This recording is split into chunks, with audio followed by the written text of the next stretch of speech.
first time? First body recovery, but not the first body that I've had to, pick up and deal with. Something I'll never forget, but closure for the family. I mean, that's what we were thinking the whole time we were doing it.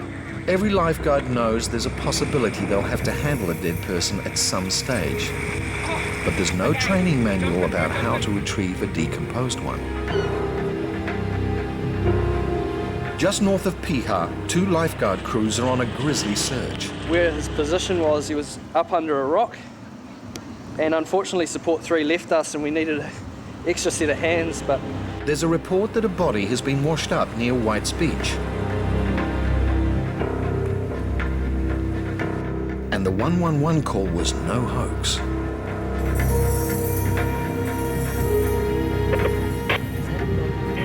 This is Piha Rescue. We have found one bod, and he's just on White's Beach, actually in the gut. Yeah, just to confirm, we have landed on White's Beach, just to get the exact location on the body. Copy. Sam positions himself on the top of the rocks to guide the IRB in. Hey mate, you want a pair of gloves, just in case? Yeah, right. The conditions couldn't be much worse. A few seconds and you can see us where we will hover that area over.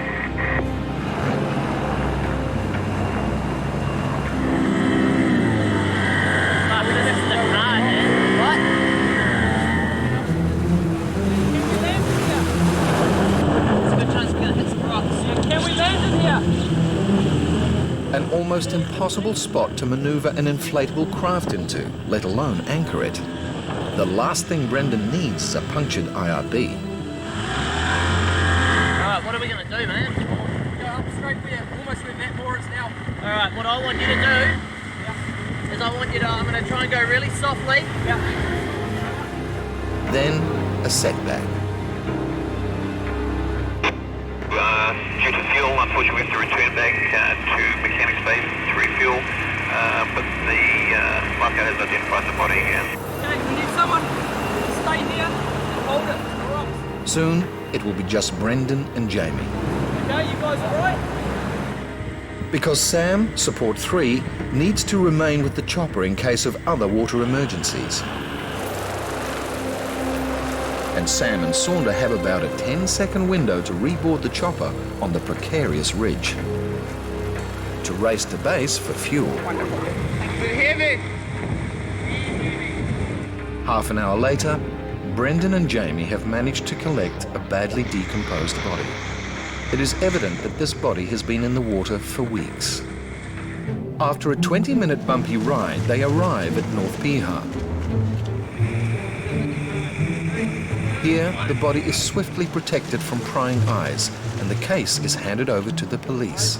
We'll find out in the next couple of days. At the moment, I guess we're all in sort of shock, and after a couple of days, we'll figure out how we're all feeling, and, we'll probably have a debrief, and if any of us want counselling will be provided, so we might take that opportunity. Was this your first? No, it wasn't. It was probably the worst one I've had, but it was not the first. Given the seriousness of the situation, the police are called in to aid the family members. Lifeguards from Piha and Murawai are required to urgently assist in the search. It's the first major call-out for these young guards. At O'Neill's Bay, the emotional family members anxiously wait.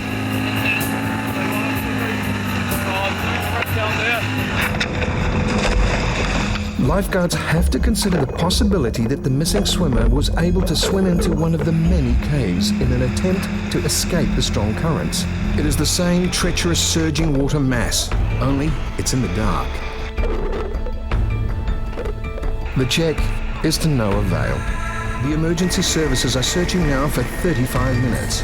Even a strong swimmer will struggle to withstand these turbulent waters for this amount of time. Along the mussel-covered rocks, lifeguard Kylan expects the area where, according to eyewitnesses, the boy was last seen in the water. Yeah, I'm just going to keep going along the top of this rock line so I can watch in this part, because there's so many crevices and nooks and crannies that someone could get wedged into. These crevices could be good or bad news. Good if the boy was able to clasp himself up onto the rocks, bad if he was smashed against it and surge under the rock face. With no luck on firm ground, Kylan makes one last leap in a desperate bid to explore more caves and crevices the boats cannot reach.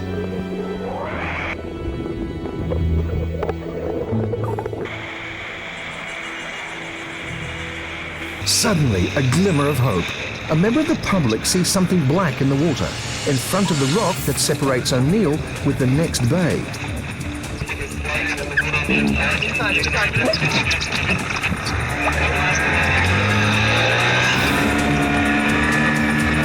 The Piha guards are the first to reach the sighting, but it's immediately obvious it's not the swimmer.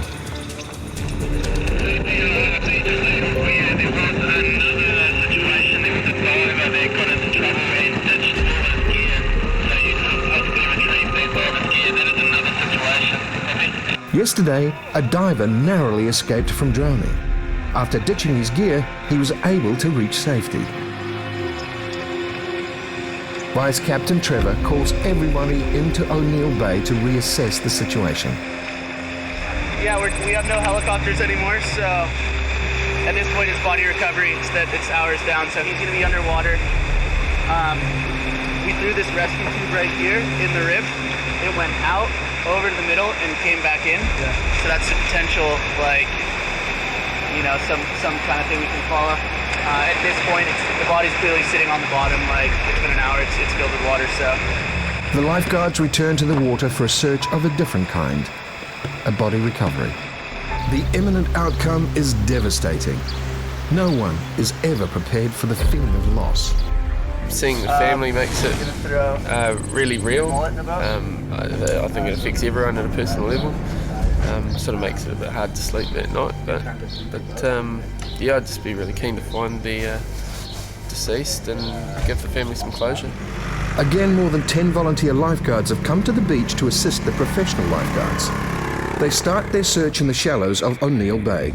Quite often it takes a couple of days, you know, for the gases that move around in the body to sort of make the body float again and become visible. A possible breakthrough in the search for a body. Hopefully it might be his. We'll be able to see where, if it's his, we'll be able to tell how far along he's come. On land, a similar discovery is made by the police. That's the second shoe. I found a shoe earlier. In the vicinity of where the shoes were discovered, a lifeguard sees something under the water. Lifeguard Ida jumps overboard to investigate.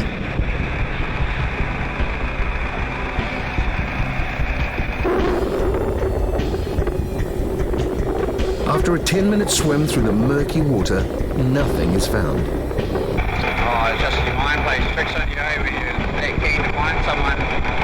You always think you see something that's not really there. After scanning the shoreline for 6 hours, the search is called off.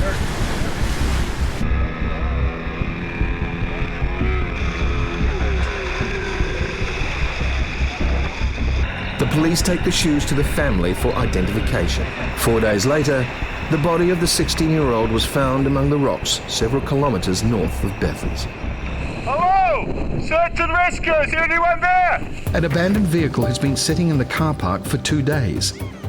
The occupant, now officially a missing person. Up in the clubhouse, Debbie has just received an emergency call from police asking for the lifeguard's assistance. He was last seen gone 2 days ago. The missing person's vehicle has been found at Tiltor Gorge. The gorge is renowned for its narrow tracks snaking their way to some of New Zealand's most spectacular lookouts. But with the incredible beauty that height can offer, come the perils of the opposing sheer drops. With the possibility of hours of searching along the coastline, carrying enough fuel is a critical issue. Isaac and Wes head out in IRB-1. They need to be prepared for a long day. Things aren't looking so good. The IRBs complete a thorough coastline check and try to find a good landing spot to head ashore. 100 meters south of the gorge, they find one. Is somebody's been missing out here for 2 days. Would expect to see signs of dehydration, obviously a bit of malnutrition, probably with a lower level of consciousness, depending on injuries, if they have any potentially. Really hard to say what type of trauma that they could sustain out here. There's so many possibilities. The rocky shoreline means an IRB landing is impossible. The terrain is unforgiving, with prickles and rocks taking their toll on the guard's bare feet. If the man is lying injured, he will be difficult to find amongst the plants, rocks and long grass. And if he is walking, he could be miles from here by now.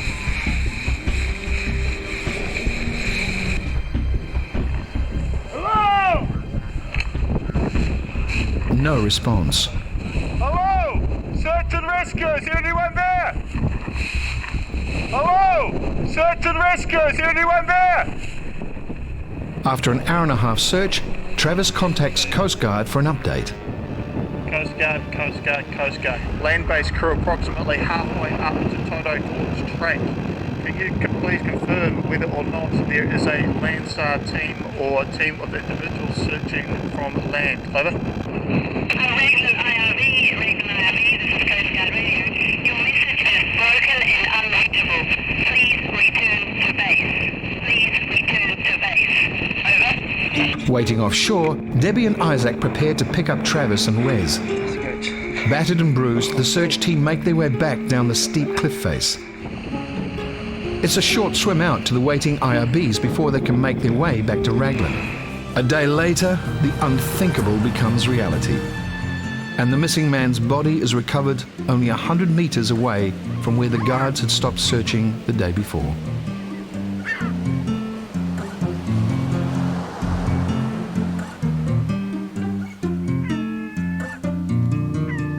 In a whirlwind of action, all attention is called to the blue pools. There's a possible drowning around the front. Around where? Of the rocks over there. At the scene, they face a worst-case scenario. Give your phone to him. What's happening? We have no idea. Somebody's fallen in somewhere and... Okay, there's a fisherman going over there. The boat's coming, but we can't get guards in the water because it's too shallow here. You see the dirt anywhere? I can't. They keep on putting straight down into the gap. Down just into here. A third IRB joins the search. Eyes in the water are key to finding the missing fisherman. No, but they were singing from there. This guy here was telling me he's down the crack. He's in the crack. He's gone down the cracks down in there. He's gone down in here. Unlike the keyhole, this gap is always unswimmable. Water and anything that goes in with it surges powerfully against the rocks before being sucked out to sea. Fall inside. I had them that. Yeah. No, that rock, the small rock, you see the small rock there? Ahead, a little bit ahead. Yeah, maybe maybe 100 meters. Yeah. If indeed he has fallen down this crevice, a successful recovery is almost impossible. There is only one hope: that the fisherman has swum away from the rocks so an IRB can rescue him. Did you see anything? Come out of here, they're liable to go anywhere, but more likely to get hit on the rocks.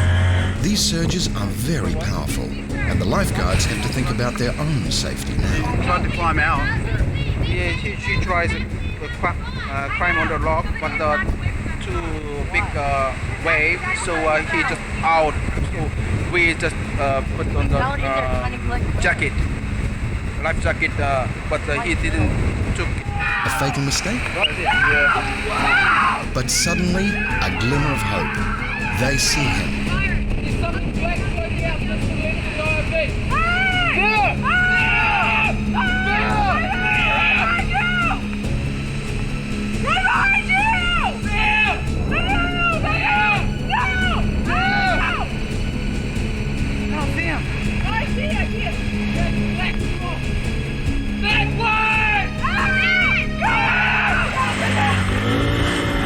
I'll take a sweep along fairly close.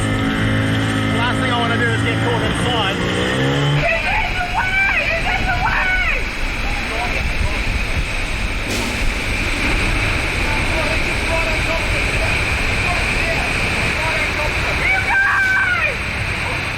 It's an agonizing time for his friend, who can only wait helplessly. Have you seen anything, sir? No! He's there! He's drowning there! There! I don't see anything. Yeah, that guy there has been pointing down that corner, yeah. That's 20 minutes ago, either under. Where's the rip going? The rip is pulling north. Now missing for 20 minutes, the fisherman could be anywhere. An aerial search is his only hope, but a major setback. Hey, from Surfcom, Stag's still in Thames area. Is that the boat? Coast Guard plane is ETA 15 minutes from site to help with the search, over. At sea, TJ makes a bold move. He steers his IRB only a metre away from the rocks. Okay if he could have swum away from the rocks. But that's not what he did. What they find is not encouraging. There's a line! Right? There's a line! His fishing line. It's going down the rocks, isn't it?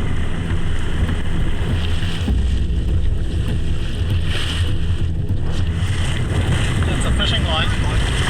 You think that's what he's after? But worse is still to come. His jandal. It's just white water, that's what you can see. You reckon you'd survive it right now? No way. Now 50 minutes into the search, fear of the truth is imminent. There's a crevice that goes down and it's quite a deep, unretrievable situation to be in. So now that he's been in the water for over 40 minutes, it's unlikely that we'll have a successful search. But his friend is not ready to give up hope. Going down the... He desperately recounts the details of the ordeal. Surely his accurate account of the immediate response from lifeguards should result in the rescue of his friend. Okay, you think he got washed on here? Yeah. Maybe he's going there. More than an hour into the search, time to reevaluate. Disillusioned lifeguards return to base. They are all aware of the jeopardy ill-equipped fishermen put themselves in. The fishermen make their way back. A surreal feeling, leaving together -1. Policeman and lifeguard Greg gather statements from witnesses. We even thought we definitely saw him, but it was all black, and if it was, he took off his gear, like his friends told us, there's no way, obviously he couldn't be all black. Yeah. All becomes clear. What they actually saw was seaweed. This is the harsh reality at Piha. Rock fishermen are frequently swept off their perch, with multiple fatalities every year. With only 10 minutes of daylight left, the lifeguards and the Westpac Rescue abandon the search. But a search and rescue team will resume tomorrow at first light. Yesterday, a Filipino fisherman was swept off the rocks near Piha. Going down the... Down is a deadly 15-meter drop. That one! More than 20 lifeguards joined by the Coast Guard and the Westpac Rescue searched for 4 hours, but all that was found was evidence of his fall, his jandal. It's 7 a.m. Lifeguards and police have gathered to resume the search for a body. The stormy weather does not deter any efforts. Veteran lifeguard Horse has been called in to lead the search and rescue team. Like, so much depends on that, of his, how much he was rearing, how much he was weighted down. If he's lucky and he's just gone around the corner, he's been pushed up the blowhole, that's what I want to probably first target. If he's been pushed up the blowhole, there's a good possibility he'll stay up the end there. This is rugged and treacherous terrain. The washing machine lives up to its name, whipping the sea into a frothing frenzy. If it's like this in the blowhole where the man fell, there will be little chance of executing a search. Retracing the steps of the fisherman, they encounter the same warnings he and his friends were presented with only 1 day earlier. After a 20-minute hike, they arrive at the blowhole. The conditions are surprisingly calm here. Horse is confident he can explore the crevice up close. We've got a rope from the police here, so I'm just going to drop down into the blowhole and just have a quick look up on the inside. Billy and lifeguard Tony are still not convinced that Horse's approach is the right one. If he does go into the blowhole, probably better to have the crew on standby, just in case it does go. At the blowhole, the search and rescue teams spread out. Taking all the safety precautions, Horse abseils down.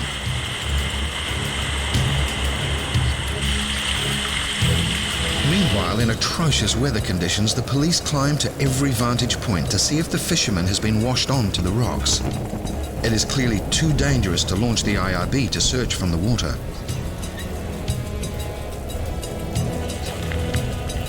If the body is floating freely, the fisherman will drift with the current, most likely north. Meanwhile, Horse carries out a thorough search of the crevice's vast network of arteries in case the body is wedged under a rock. This is all too familiar territory. There have been many body recoveries in this same blowhole. So what are you going to do now, Horse? Mate, swim down through the blowhole. Although it's messy as hell on the outside, it's quite calm on the inside. I think it's just worth a look because we have pulled a few out of here. Just going to work our way to the end of the blowhole and check it out.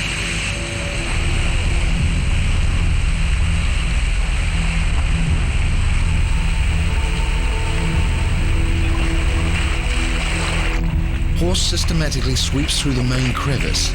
If there's a body in here, he will find it, even under the water. I'm just trying to drag my feet all the way along to see if there's anything on the bottom, that's all. Right, it's pretty clean here, but right, there's a possibility that he's just not floating, he's just below us. After half an hour in the deep crevice, both Horse and his search and rescue team have reached the same conclusion. Basically, we've done as much as we can in the conditions that we've got at the moment, and we haven't found anything. So as I said, just hoping for a break in conditions so we can get around a bit further. In the end, the weather and a huge swell have limited a full-scale search. Your Horse, PR Tower, go ahead. Yeah, pick up out of the hole, had a good look in through under around the corners, nothing obviously, or we'd be reporting otherwise. So we're pretty well exhausted our options here, so we're heading back to the club now, over. A tireless effort by all, without the desired result. The Filipino fisherman was found 10 days later, washed up on the rocks near Muruwai.